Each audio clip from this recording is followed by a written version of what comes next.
అందరికీ నమస్తే. నేను మీ సునీల్ మద్దాల. నిజమండి, ఎవరు ఏ మతం అసలు? క్రిస్టియన్ ఎవరు, హిందూ ఎవరు, ముస్లిం ఎవరు తెలియటం లేదండి. ఆంధ్రప్రదేశ్లో ఎవరు ఏ మతమో తెలియట్లా. ఎందుకంటే జగన్మోహన్ రెడ్డి గారిని ఏదైతే తిరుమల వెళ్ళబోతున్నాడో ఆయన డిక్లరేషన్ ఫామ్ ఇమ్మన్నారు. హిందూ డిక్లరేషన్ ఫామ్ ఇవ్వటం ఏంటి? అసలు అతను పుట్టిగా హిందూ కదా, మరి అలాంటప్పుడు అతను డిక్లరేషన్ ఫామ్ ఇవ్వటం ఏంటి? డిక్లరేషన్ ఫామ్ ఇస్తేనే తిరుమలకు రానివ్వండి అని బీజేపీ వాళ్ళు గంటాపాతంగా తెగేసి మరీ చెప్తున్నారంట బీజేపీ వాళ్ళు. నిజమా?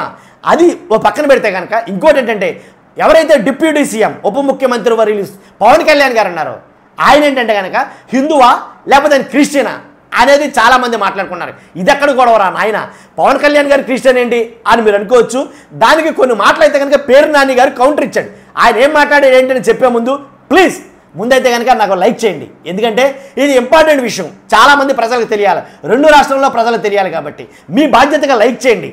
చాలామందికి ఇన్ఫర్మేషన్ షేర్ అవుతుంది మీరు లైక్ చేయడం ద్వారా, ఈ వీడియో ఎక్కువ మందికి షేర్ అవుతుంది. కానీ మీరు లైక్ చేసిన తర్వాత పవన్ కళ్యాణ్ గారు హిందువా క్రిస్టియనా అనేది మీ అమూల్యమైన అభిప్రాయాన్ని కామెంట్ రూపంలో తెలియజేయండి. ఇంకోటి ఉందండి, ముస్లిమా, ఆయనది ఏ కులం, అసలు ఆయనది ఏ మతం?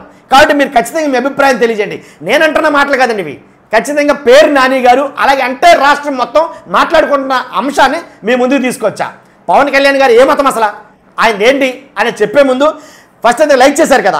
ఏంటంటే పవన్ కళ్యాణ్ గారు నేను ఏదైతే తిరుమలలో మొత్తం శుద్ధి కార్యక్రమం చేసినప్పుడు కొన్ని వ్యాఖ్యలు అయితే కనుక ఆయన మాట్లాడడం జరిగింది. కాబట్టి ఆ వ్యాఖ్యల్లో పవన్ కళ్యాణ్ గారు మాట్లాడిన వ్యాఖ్యలకు గాను పేరు నాని గారిని రిపోర్టర్లు కొంతమంది అడిగారు. ఇలా మాట్లాడారు కదా పవన్ కళ్యాణ్ గారు, హిందువులు క్రిస్టియన్లు చేయట్లేదు, ఇది ముస్లింలు చేయట్లేదు, కావాలని హిందువులే సనాతన ధర్మాన్ని నాశనం చేస్తున్నారు అని సనాతన ధర్మం అనే పదాన్ని 10-15 సార్లు ఉచ్చరించారు ఆయన. సనాతన ధర్మం ఏంటి అంటే ఏంటి అనేది నేను వీడియో చేయాలంటే కనుక ఖచ్చితంగా కామెంట్ రూపంలో తెలియజేయండి. సనాతన ధర్మం, అసలు సనాతన ధర్మం అంటే ఏంటో చెప్తాను ఖచ్చితంగా. కాబట్టి నేను ఆ వీడియో చేయాలంటే మీరు కామెంట్ చేయండి, చెయ్యాలా వద్దనేది. తర్వాత ఇంకోటి ఏంటంటే ఆ సనాతన ధర్మం గురించి పవన్ కళ్యాణ్ గారు ఎక్కాబిగిన 10-15 సార్లు ఆ ఓడైతే కనుక వాడారు. కాబట్టి సనాతన ధర్మం గురించి వాటి గురించి మాకు చెప్పనవసరంలా. ఎందుకంటే కొత్తగా మతం పుచ్చుకున్నట్టున్నాడు పవన్ కళ్యాణ్ గారు. ఎందుకంటే ఆయన హిందువు కాదు, ఎలా అంటే ఆయన క్రిస్టియన్. ఎలా అంటే రష్యాలో మోకాళ్ళ మీద దండం వేసి ఏంటి మోకాళ్ళ మీద కూర్చుని బాప్టిజం తీసుకున్నటువంటి పవన్ కళ్యాణ్ గారు బేవారని మాట్లాడాడు కదా, నేను బాప్టిజం తీసుకున్నానని, నేను బాప్టిజం తీసుకున్న క్రిస్టియన్ని అని చెప్పారు కదా భీమవరాన్ని. కాబట్టి ఆయన క్రిస్టియన్, హిందూ కాదు ఆయన. కాబట్టి హలాల్ చేసిన మాంసాన్ని మనం తినాలి.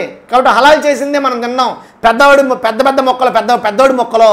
కాబట్టి హలాల్ చేశారా మనం ఇప్పుడు తినాలి కదా అని అన్నారు కదా. ఆయన హిందూ ఎలా అవుతాడు?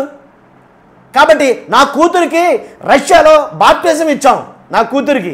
కాబట్టి నా కూతురు క్రిస్టియన్, నాకు అసలు మతం అంటూనే లేదు, నాకు ఏ మతము లేదు. ఎందుకంటే మా నాన్న ఏదైతే దీపారాధన చేసిన దీపం పెడితే ఆ దీపానికి సిగరెట్ వెలిగించుకుని కాల్చినటువంటి ఫ్యామిలీ మాది అని ఆయనే చెప్పాడు కదా. ఈ మాటలు నేనంటున్న మాటలు కదండి, చాలా మటుకు పవన్ కళ్యాణ్ గారు అన్న మాటలే, ఆయన అన్న మాటలే. మళ్ళీ పేరు నాని గారు రీకౌంటర్ ఇచ్చాడు ఆయనకి. కాబట్టి ఆయన మాట్లాడిన మాటలే హిందూ గురించి సనాతన ధర్మం గురించి చక్క మాట్లాడిన పవన్ కళ్యాణ్ గారికి పేరు నాని గారు కౌంటర్ ఇచ్చాడు ఆయన. కాబట్టి అసలు మీరు హిందువా క్రిస్టియనా? మీరు బాప్తిజం తీసుకున్నాను అన్నారు కదా, మరి బాప్తిజం తీసుకుంటే మీరు క్రిస్టియన్ కదా, హిందూ ఎలా అవుతారు అనేది కనుక కొన్ని మాటలు అయితే కనుక సంధించడం జరిగింది. దాని నుంచి ఎటువంటి కౌంటర్ అయితే కనుక రాలేదు. వాస్తవానికి ఆయన చెప్పిన మాటలు అవి, పవన్ కళ్యాణ్ గారు చెప్పిన మాటలే. లేనిపోయింది ఆయన పేరు నాని గారు అన్న తర్వాత పవన్ కళ్యాణ్ గారు అన్న తర్వాత ఆ వీడియోలన్నీ ఒకసారి క్రాస్ చెక్ చేస్తే నిజమేనే పవన్ కళ్యాణ్ గారు హిందువా క్రిస్టియనా లేకపోతే ముస్లిమా అని ఎందుకు వచ్చిందండి తలపోటు? వాస్తవాన్ని నన్ను అడిగితే కనుక మనిషి. కాబట్టి ఈ మతాలు కావాలని రెచ్చగొడుతున్నారా? పవన్ కళ్యాణ్ గారి మాటలు కొన్ని మాటలు అయితే నచ్చలేదండి వాస్తవంగా అయితే కనుక. అదే క్రిస్టియన్స్ అయితే ఊరుకుంటారా? అదే ముస్లిమ్స్ అయితే ఊరుకుంటారా? మీరు ఎందుకు ఊరుకుంటున్నారు అంటే ఇళ్లలో ఎందుకు తొంగుకుంటున్నారు అని అడిగారా? లేకపోతే రోడ్ల మీద రావాలని అడుగుతున్నారా? లేదా అనవసరంగా మతపరమైనటువంటి రాజకీయ చిచ్చేదైనా రేపాలనుకుంటున్నారా? వాళ్ళు బాగానే ఉన్నారండి, మేము బాగానే ఉన్నాం. కాబట్టి లేనిపోయింది ప్రజల మధ్య మతాలకు సంబంధించిన చిచ్చులు అయితే కనుక రేపకండి, అది ఆరని కార్చిచ్చుగా కాల్చేస్తుంది. ఇది వాస్తవం అండి. కాబట్టి పవన్ కళ్యాణ్ గారు మాట్లాడిన మాటల్లో మీరు మాట్లాడకండి, మీరు అలాగే ఇళ్లలో తొంగండి, మేము మాత్రం మాట్లాడతాం. కాబట్టి మీరు హిందువులేనా?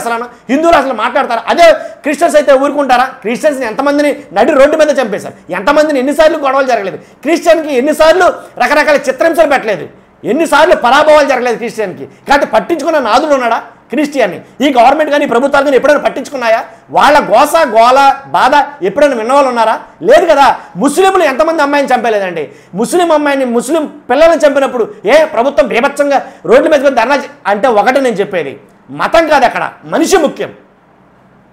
క్రిస్టియనా, ముస్లిమా, హిందువా, ఏదైనా కానీ. కాబట్టి పవన్ కళ్యాణ్ గారు విజ్ఞతగా మాట్లాడతారు, నేను కాదని అంటలా. కానీ కొన్ని మాటలైతే కనుక అలా మాట్లాడడం వల్ల చాలామంది మనోభావాలు అయితే దెబ్బతింటాయి.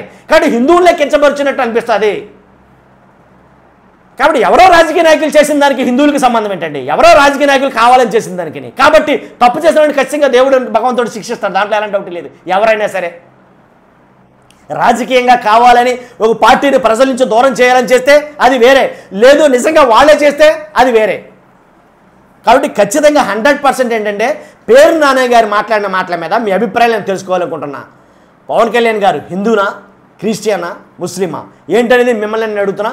ఖచ్చితంగా కామెంట్ అయితే చేయండి. కామెంట్ చేసే ముందు ఫస్ట్ లైక్ చేయండి ఎలాంటి వీడియోని, చాలామందికి షేర్ అవ్వాలి. చూస్తున్నా మీకు అందరికీ కూడా థ్యాంక్ యూ వెరీ మచ్.